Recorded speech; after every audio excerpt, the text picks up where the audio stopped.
ကျင်တာမှန်ပြန်ကျင်တာပြန်ကြတဲ့လေးကျင်တာမေးဖြည့်ကျင်တာဖြည့် comment reply အစီအစဉ်ပတ်ဒူကနေပြန်လဲကြိုဆိုလိုက်ပါတယ်20နှစ်တည်းဟေ့အောင်မင်းငါမပုံနေပြထားတယ်သွားကြည့်မပုံနေပြအဲ့ဗီဒီယိုထဲမှာမပုံနေပြထားတယ်ဟာဟိုပါပါကြီးရဲ့မပုံနေကြည့်အမနောက်တော့မြင်လားအမဒီပိုးစားရနော်ဟဲ့အောင်လူဆိုတာအပုတ်ကောင်ရုံဆောင်တာ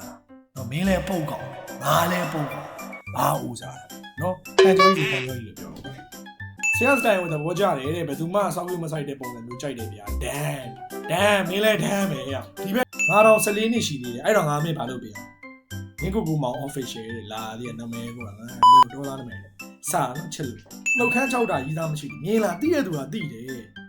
20နှစ်ဖြစ်နိုင်လို့လားတဲ့ငါအဖေပဲလောက်ရှိဟိုက attention ရှာရအောင်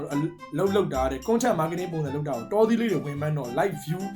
ရတာပေါ့ကွာ social အထာတွေတဲ့ဟဲ့အောင်မင်းအရင်ဆုံးမင်းမစလုံးမောင်းမှန်အရင်လုပ်လိုက်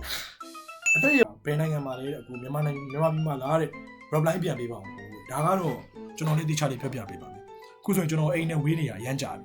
အခုကျွန်တော်စောင်းထားတဲ့ အုတ်ထုပ်ကိုမြင်နေဆိုရင်ကျွန်တော်ဘယ်နိုင်ငံရောက်နေလဲဆိုတော့သိတာပါကျွန်တော်အခုဆွစ်ဇာလန်နိုင်ငံမှာအရန်ချမ်းတယ်အားကြောင့်မို့ကျွန်တော်ဒီ Christmas အုတ်ထုပ်ကိုကျွန်တော်စောင်းထားတာဖြစ်ပါတယ်ကျွန်တော်ဝဲနေနဲ့သွားမစားနေဟေ့အောင်မင်းငါးချောင်မြင်မှုလားငါဗီဒီယိုထဲမှာငါးချောင်ပြလာဟောမကြည့်ငါပြဗီဒီယိုထဲမှာပြရတော့ဟုတ်မှာခြေအိမ်နဲ့နော် Nike authentic ခြေအိမ်နဲ့ဟေ့ဒီမှာကြည့်နော် Okay ဒါကတော့ဝေဖန်ရေးလေကန်ရေးတွေကိုငါကလည်းမင်းတို့ပြန်ပြီးဝေဖန်ရေးလေကန်ရေးလုပ်တာဟုတ်ပြီနော် Okay အဲ့ဒီမှာ